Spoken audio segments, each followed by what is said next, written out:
Hello बच्चों, कैसे हैं आप लोग। आज हम आपको फिजिक्स का कंपटीशन का कुछ सवाल देने वाले हैं जो आपके परीक्षा पॉइंट ऑफ व्यू से बहुत ज़्यादा इम्पोर्टेंट है। कार्य का मात्रक क्या है? जूल है, न्यूटन है, वाट है, डाइन है। कार्य का मात्रक क्या है? जूल है। प्रकाश वर्ष किसका इकाई है? ऑप्शन है दूरी का, समय का, प्रकाश तीव्रता का, द्रव्यमान का। तो प्रकाश वर्ष इकाई किसका है? दूरी का है।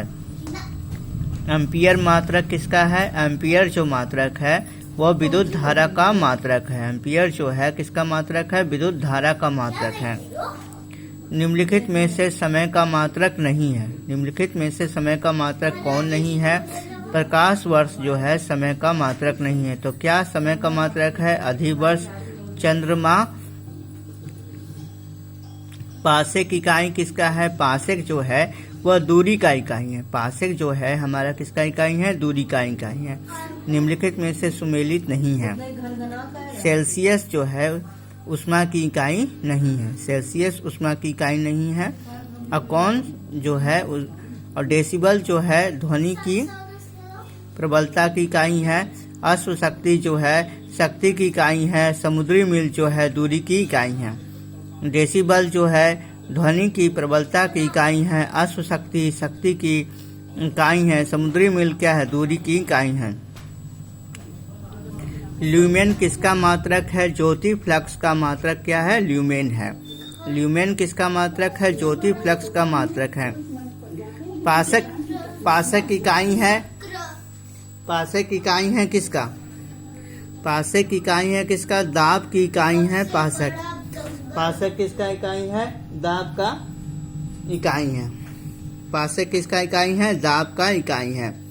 कैंडेला मात्रक किस चीज का है? कैंडेला जो है ज्योति तीव्रता का मात्रक है। कैंडेला जो है ज्योति तीव्रता का मात्रक है। यंग प्रत्यास्थता गुणांक का एसआई मात्रक क्या है? यंग प्रत्यास्थता गुणांक का एसआई मात्रक क्या? न्यूटन पर मीटर स्क्वायर है। यंग प्रत्यास्थता गुणांक का एसआई मात्रक क्या होता है? न्यूटन पर मीटर स्क्वायर होता है। निम्नलिखित युग्मों में से किन भौतिक राशियों के समान विमीय सूत्र नहीं है? बल एवं दाब का। निम्नलिखित युग्मों में से किन भौतिक राशियों के समान विमीय सूत्र नहीं है? बल एवं दाब का समान विमीय सूत्र नहीं है। तो किसका समान विमीय सूत्र होता है? कार्य एवं ऊर्जा का, आवेग एवं संवेग का, भार एवं बल का क्या है? समान विमीय सूत्र होता है। अगला सवाल है अदिश राशि क्या है? ऑप्शन है ऊर्जा, बल, आघूर्ण, संवेग, उपयुक्त में से सभी। ऊर्जा जो है वह अदिश राशि है। अगला सवाल है निम्नलिखित में से सदिश राशि कौन है? ऑप्शन है वेग है, द्रव्यमान है, समय है, लंबाई है। तो सदिश राशि कौन है? वेग है। अगला सवाल है पदार्थ के संवेग और वेग के अनुपात से कौन सी भौतिक राशि प्राप्त होती है? द्रव्यमान प्राप्त होती है। पदार्थ के संवेग और वेग के अनुपात से कौन सी भौतिक राशि प्राप्त होती है? द्रव्यमान प्राप्त होती है। शून्य में स्वतंत्र रूप से गिरने वाली वस्तुओं का क्या होता है? समान त्वरण होता है। कितना होता है? समान त्वरण होता है। शून्य में स्वतंत्र रूप से गिरने वाली वस्तुओं का क्या होता है? समान रूप से त्वरण होता है। शून्य में स्वतंत्र रूप से गिरने वाली वस्तुओं का क्या होता है? समान रूप से त्वरण होता है। अगला सवाल है जब 2 केजी वाले द्रव्यमान पर 5 न्यूटन का बल लगाया जाता है तो उत्पन्न होने वाले त्वरण का मान कितना होता है? 2.5 मीटर पर सेकंड स्क्वायर। जब 2 केजी वाले द्रव्यमान पर 2 न्यूटन का बल लगाया जाता है तो उत्पन्न होने वाला त्वरण कितना है? 2.5 मीटर पर सेकंड स्क्वायर। F बराबर में सूत्र होता है। A बराबर क्या हो जाएगा? F/m हो जाएगा। 5/2 हो गया तो 2.5 मीटर पर सेकंड स्क्वायर इसका आंसर आ जाएगा। त्वरण का एसआई मात्रक क्या होता है? मीटर पर सेकंड स्क्वायर होता है। अगला सवाल है किसी भी स्थिर या गतिशील वस्तु की स्थिति और दिशा में तब तक कोई परिवर्तन नहीं होता जब तक उस पर कोई बाह्य बल सक्रिय न हो। यह क्या है? न्यूटन का गति विषयक प्रथम नियम है। किसी भी स्थिर या गतिशील वस्तु की स्थिति और दिशा में तब तक कोई परिवर्तन नहीं होता जब तक उस पर कोई बाह्य बल सक्रिय न हो। यह क्या है? न्यूटन का गति विषयक प्रथम नियम है। रॉकेट के सिद्धांत पे कार्य करता है, संवेग संरक्षण के सिद्धांत पे कार्य करता है। रॉकेट जो है संवेग के संरक्षण के सिद्धांत पर कार्य करता है।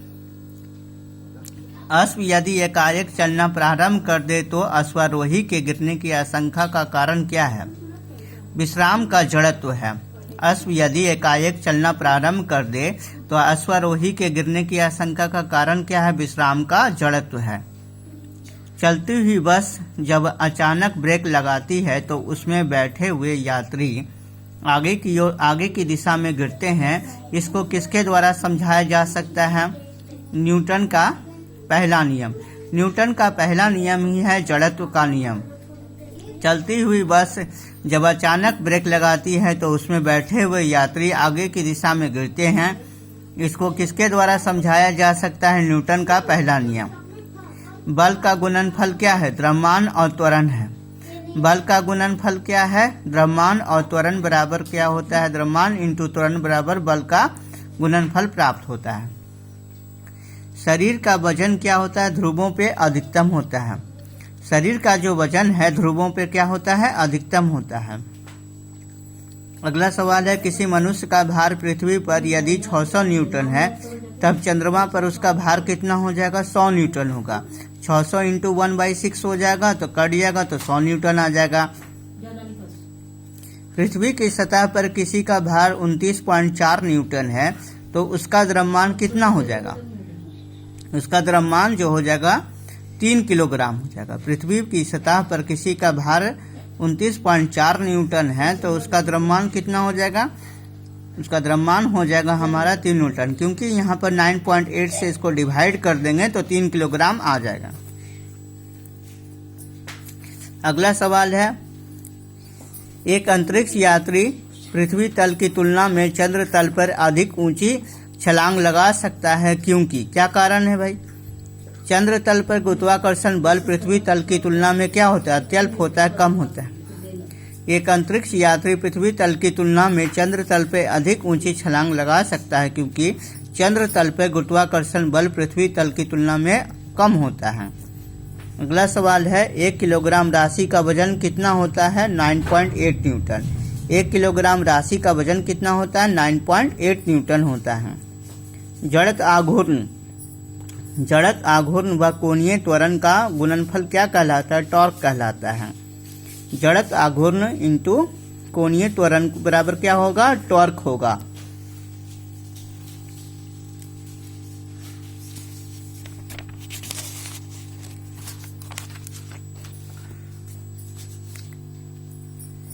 जल के आयतन में क्या परिवर्तन होगा यदि तापमान 9 डिग्री सी से गिराकर 3 डिग्री सी कर दिया जाए? आयतन पहले घट जाएगा और बाद में क्या होगा? बढ़ जाएगा। जल के आयतन में क्या परिवर्तन होगा यदि तापमान 9 डिग्री सी से गिराकर 3 डिग्री सी कर दिया जाए? तो आयतन पहले बढ़ जाता है, पहले घट जाएगा। आयतन पहले क्या होगा? घटेगा और बाद में क्या हो जाएगा? इसका आयतन बढ़ जाएगा। एक बीकर में पानी पर बर्फ तैर रही है। जब बर्फ क्या है? पूर्णतः पिघल जाएगी तो बीकर में पानी का तल क्या होगा? उतना ही होगा। एक बीकर में पानी पर बर्फ तैर रही है। जब बर्फ पूर्णतः पिघल जाएगी तो बीकर में पानी का तल क्या होगा? उतना ही रहेगा। जब किसी बोतल में पानी भरा जाता है और उसे जमने दिया जाता है तो बोतल टूट जाती है, क्योंकि पानी जमने पर क्या होता है? फैल जाता है। जब किसी बोतल में पानी भरा जाता है और उसे जमने दिया जाता है तो बोतल टूट जाता है। इसके पीछे क्या कारण है? जैसे ही पानी जमता है, पानी जमने पर क्या होगा? फैल जाएगा, जिस कारण से बोतल टूट जाएगा। सड़क पर चलने की अपेक्षा बर्फ पर चलना कठिन है, क्योंकि बर्फ में सड़क की अपेक्षा घर्षण कम होता है। बर्फ में जो होता है सड़क की अपेक्षा घर्षण कम होता है, इसलिए सड़क पर चलने की अपेक्षा बर्फ पर चलना क्या होता है? कठिन है। अगला सवाल है, एक नदी में चलता हुआ जहाज समुद्र में आता है तब जहाज क्या है? थोड़ा नीचे आएगा। एक नदी में चलता हुआ जहाज समुद्र में आता है तब जहाज क्या होगा, थोड़ा नीचे आएगा। लोहे की कील पानी में क्यों तैरती है जबकि यह पानी में डूब जाती है? लोहे का घनत्व पानी से अधिक है तथा पारे से क्या होता है, कम होता है। लोहे की कील पारे में क्यों तैरती है जबकि यह पानी में डूब जाती है? लोहे का घनत्व जो है पानी से अधिक होता है तथा पारे से कम होता है। पृथ्वी का घनत्व, पानी का घनत्व अधिकतम होता है कितना डिग्री सी पर, 4 डिग्री सी पे अधिकतम होता है। पानी का घनत्व अधिकतम होता है 4 डिग्री सी पर। वस्तु की मात्रा बदलने पर अपरिवर्तित क्या रहेगा, घनत्व अपरिवर्तित रहता है। वस्तु की मात्रा बदलने पर अपरिवर्तित क्या रहेगा, घनत्व अपरिवर्तित रहता है। समुद्र में प्लवन करते आइसबर्ग का कितना भाग समुद्र की सतह से ऊपर रहता है? 1/10 भाग। समुद्र में प्लवन करते आइसबर्ग का कितना भाग समुद्र की सतह से ऊपर रहता है? 1/10 भाग। बर्फ के 2 टुकड़े को आपस में दबाने पर टुकड़े आपस में चिपक जाते हैं क्योंकि दाब अधिक होने से बर्फ का गलनांक घट जाता है। बर्फ के 2 टुकड़ों को आपस में दबाने पर टुकड़े आपस में चिपक जाते हैं क्योंकि दाब अधिक होने से बर्फ का गलनांक क्या होगा, घट जाएगा। हवाई जहाज से यात्रा करते समय पेन से स्याही निकलने लगती है वायु दाब में कमी के कारण। हवाई जहाज से यात्रा करते समय पेन से स्याही निकलने लगती है वायु दाब में कमी के कारण। प्यारे बच्चों, मैंने आपके लिए फिजिक्स का कंपटीशन का सवाल लाया है। उम्मीद करते हैं आपको पसंद आएगा, जो आपके आने वाले परीक्षा पॉइंट व्यू से बहुत ज़्यादा इम्पोर्टेंट है। आप मेरे चैनल को लाइक कीजिएगा, सब्सक्राइब कीजिएगा और शेयर कीजिएगा। ओके बाय बच्चों।